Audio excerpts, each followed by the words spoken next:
ஆன்மீக ஐதீகங்கள். அன்னாபிஷேகம். சித்திரை முதற்கொண்டு பங்குனி வரை உள்ள 12 மாதங்களிலும் வரும் பௌர்ணமி திருநாளில் விரதம் இருந்து சிவனாரை வழிபடுவது சிறப்பு.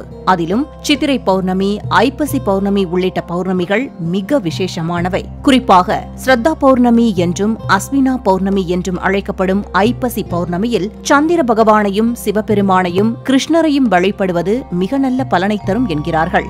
ஐப்பசி மாத பௌர்ணமி என்றுதான் சந்திர பகவான் தனது சாபம் முழுமையாக தீர்ந்து 16 கலைகளுடனும் முழு பொலிவுடனும் தோன்றுகின்றான். அதேபோல பகவான் கிருஷ்ணரும் 16 குணங்களுடன் காட்சி தரும் நாளும் இந்த ஐப்பசி பௌர்ணமி நாளில்தான். ஆன்மீக ரீதியாக மட்டுமின்றி அறிவியல் ரீதியாகவும் அக்டோபர் நவம்பர் மாதத்தில்தான் நிலவு பூமிக்கு மிக அருகில் வந்து தனது முழு ஒளியையும் பூமியை நோக்கி வீசுகிறது என்கிறது வானவியல்.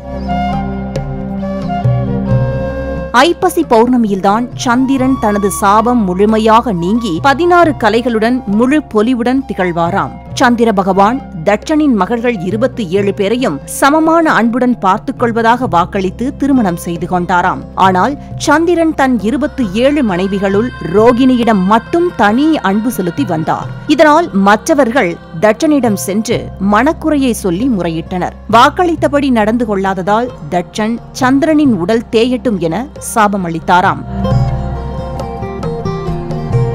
தட்சன் அளித்த சாபத்தால் சந்திரனின் ஒவ்வொரு கலையாக தேய துவங்கியது. இதனால் தனது சாபம் தீர தட்சனிடம் சந்திரன் வழி கேட்க திங்களூரில் சிவபெருமானை பூஜித்தால் சாப விமோச்சனம் கிடைக்கும் என்றார் தட்சன். சந்திரனும் திங்களூர் வந்து சிவனை நோக்கி தவம் செய்தாராம். ஆனால் அதற்குள் சந்திரனின் மேனி ஒளி நாளுக்கு நாள் மங்கி தேய்ந்து 3 கலைகள் மட்டுமே மிச்சமிருந்ததாம். அந்த சமயத்தில் சந்திரன் முன் தோன்றிய சிவபெருமான் அவர் மீது மனம் இறங்கி அந்த பிறையை தனது தலையில் சூடிக்கொண்டாராம். சந்திரனுக்கு 16 கலைகளும் திரும்ப பெற்றாலும் முழு பொலிவும் வருடத்தின் ஒரு நாள், அதாவது ஐப்பசி பௌர்ணமி அன்று மட்டுமே கிடைக்கும் என்றும், மற்ற நாட்களில் சந்திரன் ஒளி தினமும் தேய்ந்து முழுவதும் மறைந்து பின் படிப்படியாக வளரும் என்றும், இது எப்போதும் நடக்கும் சுழற்சியாக இருக்கும் என அருள் செய்தார் சிவபெருமான். சந்திரனை முடிமீது சூடியவருக்கு முழு மதிவொளிரும் நாளில் சிறப்பு வழிபாடு செய்வது இதனால்தான் சிறப்பானதாயிற்று என்கிறார்கள். மேலும் பிரம்மனின் கர்வத்தை அடக்க நினைத்த சிவபெருமான் பிரம்மாவின் ஒரு தலையை கொய்துவிட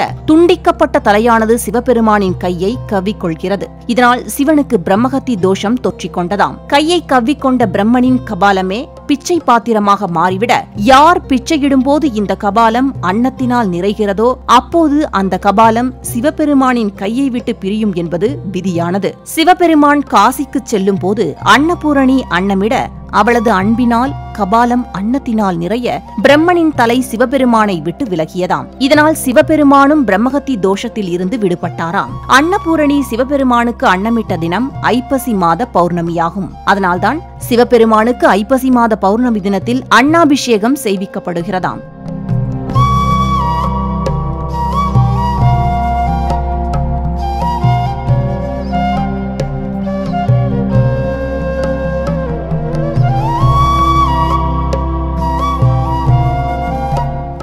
நவகிரகங்களில் ஒன்றான சந்திரனுக்கு உரிய தானியம் அரிசி என்று கூறப்படுவதால் தான் சந்திரன் முழு பொலிவு பெற்று ஒளிரும் ஐப்பசி மாதத்தில் உலக உயிர்களுக்கெல்லாம் உணவிடும் சிவபெருமானுக்கு அன்னாபிஷேகம் செய்வது சிறப்பானது என கண்டறிந்து ஐப்பசி பௌர்ணமி நாளில் அன்னாபிஷேகம் செய்யும் வழக்கத்தை ரிஷிகள் கொண்டு வந்தனராம். அபிஷேக பிரியரான சிவபெருமானுக்கு 16 வகையான பொருட்களை கொண்டு அபிஷேகம் செய்வது வழக்கம். இதில் ஒவ்வொரு பொருளும் ஒவ்வொரு விதமான பலனை தரும். இவை அனைத்தையும் விட சிறப்பானது அன்னத்தால் செய்யப்படும் அன்னாபிஷேகம். ஒருவன் எத்தகைய உணவு சாப்பிடுகிறானோ அதை பொறுத்தே அவருடைய குணம் மற்றும் மனம் அமையும் என்கின்றன உபநிடதங்கள். அத்தகைய சிறப்பான அன்னத்தை கொண்டு அபிஷேகம் செய்வது சகலவிதமான நலன்களையும் நமக்கு பெற்றுத்தரும். இந்நாளில் ஏராளமானோர் சத்யநாராயண விரதம் இருந்து வழிபடுவதை வழக்கமாக வைத்துள்ளனர். அதேபோல ஐப்பசி பௌர்ணமியில் விவசாயிகள் தங்களின் அறுவடையை துவங்கும் முன்னர் மகாலட்சுமியை வழிபட்டு பணிகளை துவக்குகின்றனர். இதனால் பயிர்கள் நன்கு செழித்து வளர்வதுடன் நல்ல விளைச்சல் உண்டாகும் என்பதும் நம்பிக்கை.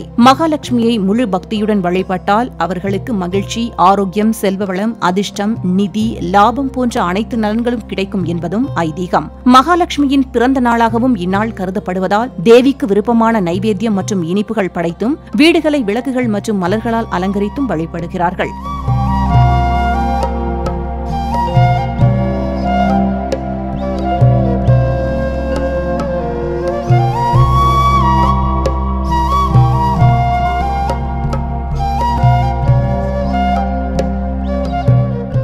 நேயர்களே, ஐப்பசி பௌர்ணமி நாளில் சந்திரனுக்கு பால் பாயசம் படைத்து வழிபட நீண்ட நாள் நோய்கள், தோல் நோய்கள், சளி, தும்மல், இருமல், ஆஸ்துமா போன்ற நோய்களில் இருந்து விடுபடுவதோடு உடல் நலம் மற்றும் மனபலமும் ஆற்றலும் அதிகரிக்குமாம். நாமும் ஐப்பசி பௌர்ணமி நன்னாளில் சிவபெருமானையும் சந்திரனோடு மகாலட்சுமியையும் ஒரு சேர வழிபடுவோம். வாழ்வில் வளம் பெறுவோம். ஆன்மீக ஐதீகங்கள். அன்னாபிஷேகம்.